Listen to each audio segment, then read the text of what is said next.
जी तो जनाब आप कुछ प्रैक्टिस क्वेश्चंस करते हैं। क्वेश्चन नंबर 1 है, हमारे पास एक इनइक्वालिटी दी गई है 2x + 7 > 5x - 3 which value of x will satisfy the above statement. यानी कि उसने पूछा है कि x की कौन सी वैल्यूज हैं जो कि इस स्टेटमेंट को सेटिस्फाई करती हैं, यानी कि इनको ट्रू पुट आउट करती हैं। इसका मतलब ये है कि हमने हर वो वैल्यू फाइंड करनी है x की जो इस स्टेटमेंट को ट्रू बनाती है, यानी कि हमने इसका सॉल्यूशन सेट फाइंड करना है। The answer is very simple कि हम लोगों ने इसको सिंपलीफाई करना है। 2x + 7 > 5x - 3। तो इस तरह से हम लोग सिंपलीफिकेशन की भी प्रैक्टिस कर लेंगे एट द सेम टाइम। तो मैं 2x को इधर ले जाता हूँ और -3 को इधर ले आता हूँ। तो इसको बिल्कुल इक्वालिटी की तरह ही हम लोग ट्रीट करेंगे जैसे इक्वालिटी को सॉल्व करते थे। तो 5x - 2x और साइन बिल्कुल वैसे ही रहेगा, साइन चेंज नहीं होगा। और ये था जी 7 और ये माइनस का 3 इधर आके प्लस का 3 हो गया। तो इस तरह से हमारे पास जो आंसर बना वो बना जी 3x और 7 + 3 = 10। तो x का जो आंसर है दैट इज ग्रेटर देन 10/3। तो इसका ही मतलब है कि x की हर वो वैल्यू जो 10/3 यानी कि 3.33 से बड़ी है वो वैल्यू यहाँ पे हम पुट कर सकते हैं, जैसे ये स्टेटमेंट जो है ये ट्रू साबित होगी। तो which value of x will satisfy the above statement, तो हम लोग कहेंगे कि हर वो वैल्यू जो 3.3 से बड़ी है वो इस स्टेटमेंट को ट्रू जस्टिफाई करती है। एक और क्वेश्चन देखते हैं जनाब।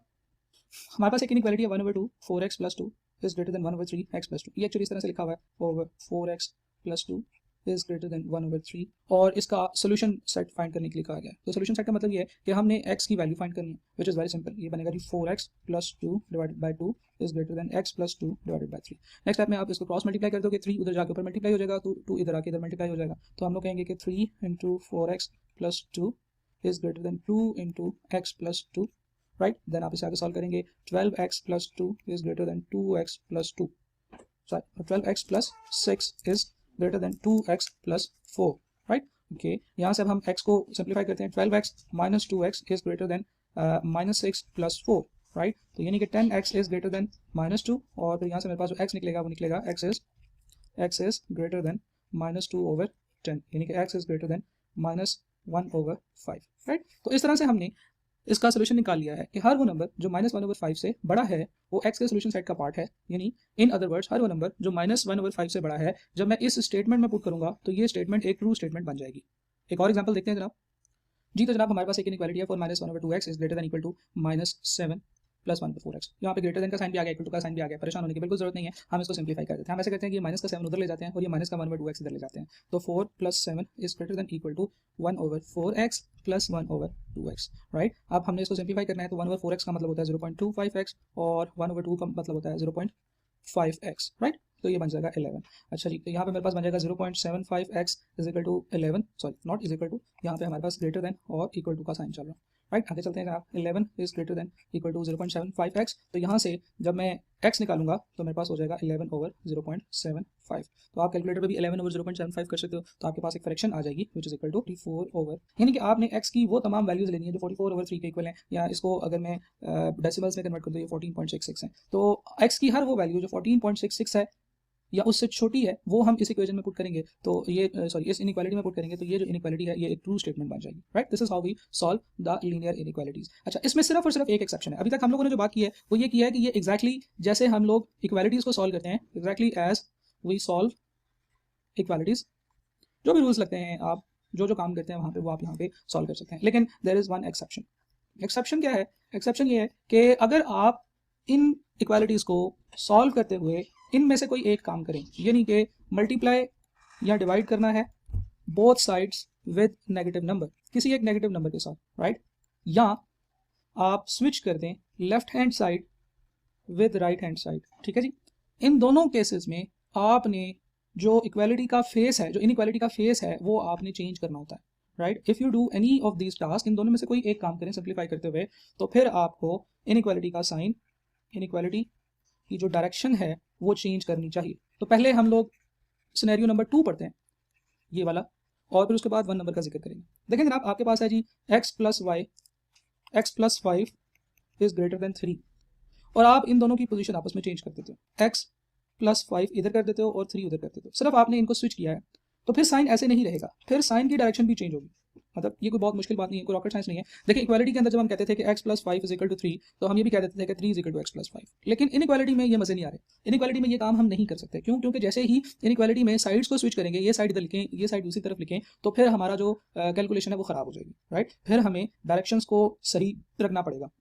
हाँ, हम ये जरूर कर सकते हैं कि हमारे पास x + 5 हो और ये ग्रेटर देन 3 है, तो मैं 3 को उधर ले जाऊं तो ये -3 हो जाए, और x को इधर ले आऊं तो ये -x हो जाए, और 5 को इधर ले आऊं तो ये -5 हो जाए। तो साइन चेंज करने के बाद डायरेक्शन सही रखी जा सकती है, लेकिन अगर मैंने साइन भी चेंज नहीं किए, इन दोनों की बस आपस में जगह स्विच की है, तो फिर मुझे इनइक्वालिटी का जो डायरेक्शन है उसको चेंज करना पड़ेगा, राइट। ये नॉर्मली बहुत ज़्यादा इस्तेमाल नहीं होती है ये वाली चीज़, लेकिन अगर हम लोग दोनों तरफ किसी नेगेटिव नंबर से मल्टीप्लाई करें, नॉर्मली हम दोनों तरफ किसी नेगेटिव नंबर को मल्टीप्लाई करना इतना ज़्यादा नहीं देखते हैं, जितना हम ये देखते हैं कि एक नंबर इधर डिवाइड हो रहा है तो जाके मल्टीप्लाई कर देंगे, यानी कि एक नंबर इधर डिवाइड हो रहा होता है और हम इसको इक्वालिटी की दूसरी साइड पे ले जाके मल्टीप्लाई कर देते हैं, राइट। ऐसे करते हैं ना। फॉर एग्जाम्पल मैं कहता हूँ जनाब कि जी एक नंबर है x/3 और ये माइनस का है और ये इक्वल टू है 12 के, तो मैं क्या करता हूँ कि x इधर ही रहने देता हूँ, -3 को उधर ले जाके इक्वालिटी में, जब हम इक्वालिटी को सॉल्व कर रहे होते हैं तो हम क्या कहते हैं -3 को उधर ले जाके 12 से मल्टीप्लाई कर देता हूँ तो ये -36 हो जाता है, तो x इक्वल टू -36 हम ये कर लेते हैं इक्वालिटी के केस में। हमने क्या किया, हमने इधर से एक नंबर पकड़ा जो -3 इधर डिवाइड हो रहा था, उधर ले जाके इसको मल्टीप्लाई कर दिया। तो this is the scenario number 1 कि हम डिवाइड हो रहा है एक साइड पे नंबर और उसको दूसरी साइड पे ले जाके मल्टीप्लाई कर दें, तो एक नेगेटिव नंबर को जो इधर डिवाइड हो रहा था उधर ले जाके मल्टीप्लाई कर दें, या इधर मल्टीप्लाई हो रहा था और दूसरी तरफ ले जाके हमने उसको डिवाइड कर दिया है। तो इसको हम इक्वालिटीज में कैसे डील करते हैं, हम कहते हैं x over -3 is equal to 12, तो हमने -3 को उधर ले जाके मल्टीप्लाई कर दिया तो x इक्वल टू -36 हो गया। लेकिन अगर ये इक्वल टू का साइन ना होता और इनइक्वालिटी का साइन होता x over -3 is greater then 12, तो जब मैं इस -3 के नंबर को इनइक्वालिटी से जंप लगवा के दूसरी साइड पे लेके जाऊंगा तो मुझे साइन चेंज करना है, मुझे डायरेक्शन चेंज करनी है, तो ये हो जाएगा x is less then -36, right. सही है जी। तो this was the exception number 1 कि जनाब जब हमने मल्टीप्लाई या डिवाइड करना है दोनों साइड्स को एक नेगेटिव नंबर से, या इन अदर वर्ड्स इसी बात को कहने का तरीका ये है कि एक नेगेटिव नंबर यहाँ पे डिवाइड हो रहा था, हम दूसरी तरफ ले गए उसको और उसको मल्टीप्लाई कर दिया, और एक नेगेटिव नंबर एक साइड पे मल्टीप्लाई हो रहा था तो हमने दूसरी तरफ ले जाके उसको डिवाइड कर दिया। तो इस सिनेरियो में, इस केस में भी आपको जो इनइक्वालिटी का साइन है उसकी डायरेक्शन को चेंज करना पड़ेगा, राइट। अब इसकी कुछ प्रैक्टिस देख लेते हैं जिससे आपको ये चीज़ें थोड़ी बेहतर समझ आ जाएंगी।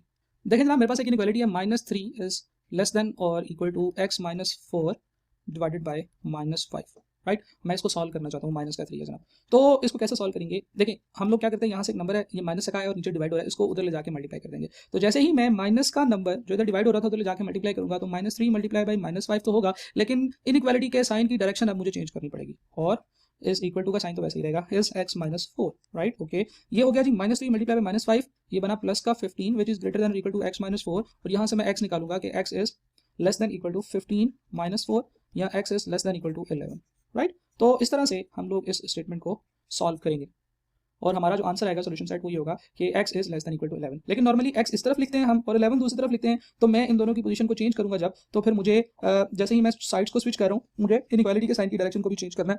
तो this will be your final answer कि x should be less than equal to 11, right. ये एक बड़ा मजे का सवाल है। उसने कहा कि if x is less than 5 then which of the following have same solution set. उसने कहा है कि अगर x इज लेस देन 5 तो इनमें से कौन सी ऐसी स्टेटमेंट है जो इसको बिल्कुल सेम तरीके से रिप्रेजेंट कर रही है, और इन चारों ऑप्शंस में आप देखें -x, -x, -x और -x लिखा हुआ है। तो हम लोग ऐसे कहते हैं कि x इज लेस देन 5 की स्टेटमेंट को लिख लेते हैं। अब हम दोनों तरफ -1 से मल्टीप्लाई करेंगे, तो हमें पता है कि ये वो एक्सेप्शन है कि जब हम लोग एक नंबर को माइनस से मल्टीप्लाई करते हैं दोनों तरफ, तो हमारे पास जो डायरेक्शन है इस इनइक्वालिटी की वो चेंज हो जाती है। तो x should B -x should be greater than -5। तो हमारे पास जो करेक्ट आंसर होगा वो होगा जी कि -x should be greater than -5, option number C, क्योंकि ये वही सेम स्टेटमेंट है, ये उसी की बात कर रहा है। क्योंकि जब हम इसको जस्टिफाई करने लगेंगे तो फिर हम इसको माइनस से मल्टीप्लाई करेंगे तो x इज लेस देन 5 के इक्वल हमारा आंसर आ जाएगा। तो ये भी एक बड़ी अच्छी एग्जांपल है इस चीज़ की कि भाई साहब जब हम लोग माइनस के साइन से दोनों तरफ मल्टीप्लाई करते हैं तो हमें डायरेक्शन को चेंज करना चाहिए जी। तो जनाब एक आखिरी प्रैक्टिस हम लोग करते हैं।